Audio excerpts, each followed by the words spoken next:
আমন্ত্রণ দেশ বাংলায়, সঙ্গে আছি আমি আফরিন সুমনা। শুরুতেই সংবাদ শিরোনাম। বন্যার কারণে নিষেধাজ্ঞা দেয়ায় সিলেটের গোয়াইনঘাটের বিনোদন স্পটগুলো পর্যটন শূন্য, লোকসানের মুখে পর্যটন সংশ্লিষ্ট ব্যবসায়ীরা। এবং দেশের বিভিন্ন স্থানে নানা আয়োজনে আওয়ামী লীগের ৭৫তম প্রতিষ্ঠা বার্ষিকী উদযাপিত, বঙ্গবন্ধুর প্রতিকৃতিতে ফুল দিয়ে শ্রদ্ধা নিবেদন।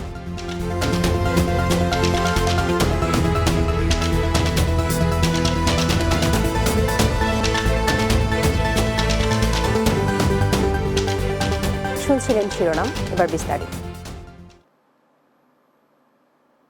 ঈদ মৌসুমে সিলেটের গোয়াইনঘাটের বিনোদন স্পটগুলো রয়েছে পর্যটন শূন্য। পাহাড়ি ঢলে সৃষ্ট বন্যায় পরিবেশ বিপর্যয়ের কারণে এ উপজেলার দর্শনীয় স্পটগুলোতে পর্যটক ভ্রমণে নিষেধাজ্ঞা রয়েছে প্রশাসনের। এর প্রভাব পড়েছে পর্যটন খাতে। দ্রুত নিষেধাজ্ঞা প্রত্যাহারের দাবি পর্যটন সংশ্লিষ্ট ব্যবসায়ীদের। আর প্রশাসন বলছে, বন্যা পরিস্থিতি স্বাভাবিক ও সাধারণ মানুষের জানমালের সার্বিক নিরাপত্তা নিশ্চিত হলে পর্যটন স্পট চালু করা হবে। সিলেটের জৈন্তাপুর গোয়াইনঘাট প্রতিনিধি মোহাম্মদ দুলাল হোসেন রাজুর তথ্যচিত্রে ডেস্ক রিপোর্ট। সাপ্তাহিক ছুটির দিন ছাড়াও প্রায় সারা বছরই পর্যটকে পরিপূর্ণ থাকে সিলেটের জাফলংয়ের বিভিন্ন দর্শনীয় স্থান। কিন্তু গত কয়েকদিনের বৃষ্টিপাত আর উজান থেকে নেমে আসা পাহাড়ি ঢলে বন্যায় পরিবেশ বিপর্যস্ত হওয়ায় গোয়াইনঘাট উপজেলার পর্যটন স্পটগুলোতে ভ্রমণের নিষেধাজ্ঞা জারি করে উপজেলা প্রশাসন। ফলে দর্শনীয় স্থান এখন পর্যটক শূন্য। সেই সাথে বাতিল করা হয়েছে সব হোটেল মোটেলের বুকিং। বছরের 2 ঈদে পর্যটন মৌসুম হিসেবে পরিচিত জাফলংয়ের পর্যটন কেন্দ্র। এ সময় পর্যটকের আনাগোনাও থাকে বেশি। ঠিক এমন সময় হঠাৎ বন্যায় আর্থিক লোকসানে হতাশ পর্যটন সংশ্লিষ্ট ব্যবসায়ীরা। জাফলংয়ের পর্যটনের যে এলাকাটা, এই এলাকাটা পর্যটকদের জন্য উন্মুক্ত করে দিলে ভালো হয়। পর্যটন কেন্দ্র বন্ধ থাকার কারণে হতাশ হয়ে ফিরে যাচ্ছি।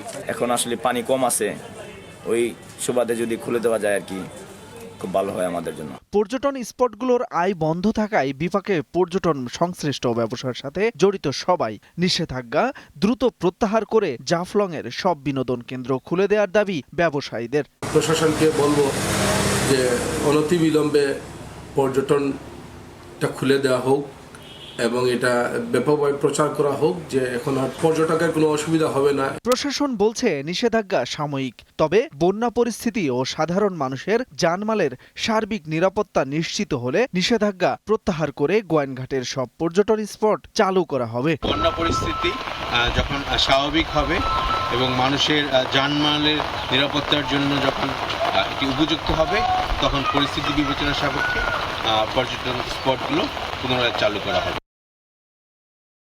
Desk report, Bangla TV. দেশের বিভিন্ন স্থানে নানা আয়োজনে উদযাপিত হয়েছে আওয়ামী লীগের ৭৫তম প্রতিষ্ঠা বার্ষিকী। পটুয়াখালীর কলাপাড়া উপজেলায় বঙ্গবন্ধুর মুরালে পুষ্পস্তবক অর্পণ করেন কলাপাড়া উপজেলা আওয়ামী লীগের সাধারণ সম্পাদক মোতালেব তালুকদার ও সহসভাপতি নির্মল নন্দী সহ ছাত্রলীগ, যুবলীগ ও স্বেচ্ছাসেবক লীগ সহ আওয়ামী লীগের অঙ্গ সংগঠনের নেতাকর্মীরা। এদিকে নানা কর্মসূচির মধ্য দিয়ে মানিকগঞ্জে আওয়ামী লীগের ৭৫তম প্রতিষ্ঠা বার্ষিকী পালিত হয়েছে। এ সময় জেলা আওয়ামী লীগ, যুবলীগ, স্বেচ্ছাসেবক লীগ, ছাত্রলীগ সহ আওয়ামী লীগের অঙ্গ সংগঠন ও সহযোগী সংগঠনের নেতৃবৃন্দ উপস্থিত ছিলেন। অন্যদিকে হবিগঞ্জের দলীয় কার্যালয়ের সামনে স্থাপিত বঙ্গবন্ধুর প্রতিকৃতিতে ফুল দিয়ে শ্রদ্ধা নিবেদন করেন জেলা আওয়ামী লীগের সহসভাপতি আফিল উদ্দিন সহ আওয়ামী লীগ ও সহযোগী সংগঠনের নেতাকর্মীরা। জামালপুরের সরিষা বাড়িতে অসহায়দের মাঝে শুকনো খাবার বিতরণ করা হয়েছে।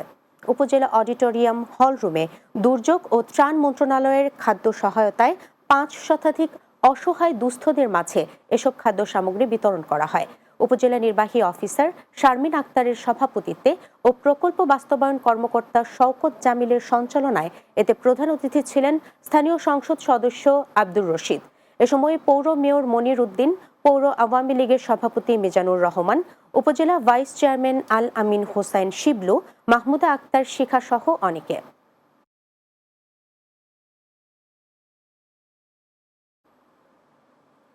দেশ বাংলায় নিচ্ছি ছোট্ট একটি বিরতি। ফিরে আসার পর অন্যান্য সংবাদের সাথে আরো যা থাকছে। বুধবার নারায়ণগঞ্জের রূপগঞ্জে কাঞ্চন পৌরসভা নির্বাচন, চলছে শেষ মুহূর্তের প্রচারণা।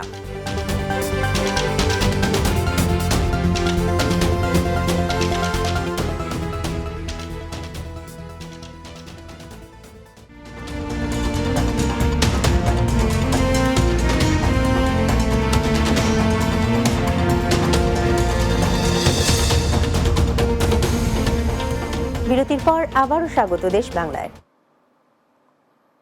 নারায়ণগঞ্জের রূপগঞ্জের কাঞ্চন পৌরসভা নির্বাচনে প্রার্থীদের প্রচার প্রচারণায় মুখর এখনকার গ্রাম, পাড়া, মহল্লা, হাট বাজার। পোস্টার ব্যানারে সাজিয়েছে চারপাশ, চলছে শেষ মুহূর্তের প্রচারণা। ২৬ জুন বুধবার নারায়ণগঞ্জের রূপগঞ্জের কাঞ্চন পৌরসভা নির্বাচন অনুষ্ঠিত হবে। এবারের নির্বাচন নিয়ে ভোটারদের উৎসাহ উদ্দীপনার শেষ নেই। নির্বাচনে জগ প্রতীক নিয়ে মাঠ চষে বেড়াচ্ছেন বর্তমান মেয়র রফিকুল ইসলাম। অপরদিকে সাবেক মেয়র দেওয়ান আবুল বাশার বাদশাহ পৌর আওয়ামী লীগের নেতাকর্মীদের সাথে নিয়ে মোবাইল ফোন প্রতীকে ভোট ও দোয়া চেয়ে প্রচারণা চালাচ্ছেন। এছাড়া ৯টি ওয়ার্ড থেকে কাউন্সিলর পদে ২৭ জন, সংরক্ষিত নারী কাউন্সিলর পদে ৪ জন প্রার্থী প্রতিদ্বন্দ্বী করছেন। আমি কাঞ্চন পৌরসভার মানুষের গোরদরায় পৌঁছাইছি। আমি চেষ্টা করেছি মানুষের সেবা করার জন্য। জনগণ স্বতঃস্ফূর্তভাবে এগিয়ে আসছে।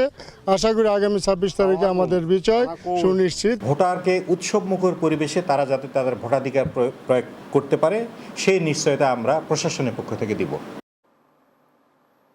পর্যায়ক্রমে স্মার্ট ভূমি ব্যবস্থাপনা নিয়ে কাজ করা হচ্ছে বলে জানিয়েছেন ভূমিমন্ত্রী নারায়ণ চন্দ্র চন্দ। বরিশাল জেলা প্রশাসক কার্যালয়ের সম্মেলন কক্ষে ডিজিটাল জরিপ বিষয়ক কর্মশালা ও স্টেক হোল্ডারদের সাথে মতবিনিময় সভায় একথা বলেন তিনি। ভূমিমন্ত্রী আরও বলেন, ভূমি সংশ্লিষ্ট দপ্তরগুলোতে দ্রুত জনবল বাড়ানোর চেষ্টা চলছে। বরিশাল বিভাগীয় কমিশনার শওকত আলীর সভাপতিত্বে সভায় উপস্থিত ছিলেন ভূমি রেকর্ড ও জরিপ অধিদপ্তরের মহাপরিচালক আনিস মাহমুদ, ভূমি মন্ত্রণালয়ের অতিরিক্ত সচিব জিয়াউদ্দিন আহমেদ, জেলা প্রশাসক শহীদুল ইসলাম সহ সরকারি বিভিন্ন কর্মকর্তারা। ঈশ্বরদী কৃষি সম্প্রসারণ অধিদপ্তরের আয়োজনে ৩ দিন ব্যাপী কৃষি মেলার উদ্বোধন করা হয়েছে। এতে প্রধান অতিথি ছিলেন পাবনা ৪ আসনের সংসদ সদস্য গালিবুর রহমান শরীফ। ঈশ্বরদী উপজেলা নির্বাহী অফিসার সুবীর কুমার দাসের সভাপতিত্বে কৃষি কর্মকর্তা মিতা সরকার, উপজেলা ভাইস চেয়ারম্যান আব্দুস সালাম খান, ঈশ্বরদী উপজেলা প্রেস ক্লাবের সভাপতি তৌহিদ আক্তার পান্না সহ সাংবাদিক ও মেলায় অংশগ্রহণকারী কৃষকরা উপস্থিত ছিলেন। ফরিদপুরের মধুখালী থানার আয়োজনে সন্ত্রাস, জঙ্গিবাদ, মাদক, ইফটিজিং, বাল্যবিবাহ ও যৌতুক নির্মূলের লক্ষ্যে বিট পুলিশিং সভা অনুষ্ঠিত হয়েছে। এ সময় মধুখালী উপজেলা চেয়ারম্যান মুরাদুজ্জামান মুরাদ, মধুখালী থানার ওসি মোহাম্মদ মিরাজ হোসেন, উপজেলা আওয়ামী লীগের সাধারণ সম্পাদক রেজাউল হক বকু, কেন্দ্রীয় মৎস্যজীবী লীগ নেতা হাবিবুর রহমান সহ অন্যান্যরা উপস্থিত ছিলেন। নেত্রকোনায় গণপূর্ত বিভাগের বিভাগীয় হিসাব রক্ষক নাসিমা আক্তার রেখার দুর্নীতির বিরুদ্ধে বিভাগীয় শাস্তি ও প্রত্যাহারের দাবিতে মানববন্ধন করছে ঠিকাদাররা। নেত্রকোনা গণপূর্ত বিভাগের ভুক্তভোগী ঠিকাদারদের আয়োজনে গণপূর্ত অফিসের সামনে মানববন্ধন অনুষ্ঠিত হয়। এ সময় বক্তব্য রাখেন ঠিকাদার জিল্লুর রহমান রাজীব, আরিফ আহমেদ জুবায়ের, নজির আহমেদ সহ গণপূর্ত বিভাগের ভুক্তভোগী ঠিকাদাররা। শেষ করছি দেশ বাংলা, যাবার আগে শিরোনামগুলো জানিয়ে দিচ্ছে আরও একবার। বন্যার কারণে নিষেধাজ্ঞা দেয় সিলেটের গোয়াইনঘাটের বিনোদন স্পটগুলো পর্যটক শূন্য, লোকসানের মুখে পর্যটন সংশ্লিষ্ট ব্যবসায়ীরা। দেশের বিভিন্ন স্থানে নানা আয়োজনে আওয়ামী লীগের ৭৫তম প্রতিষ্ঠা বার্ষিকী উদযাপিত, বঙ্গবন্ধুর প্রতিকৃতিতে ফুল দিয়ে শ্রদ্ধা নিবেদন। এবং বুধবার নারায়ণগঞ্জের রূপগঞ্জের কাঞ্চন পৌরসভা নির্বাচন, চলছে শেষ মুহূর্তের প্রচারণা।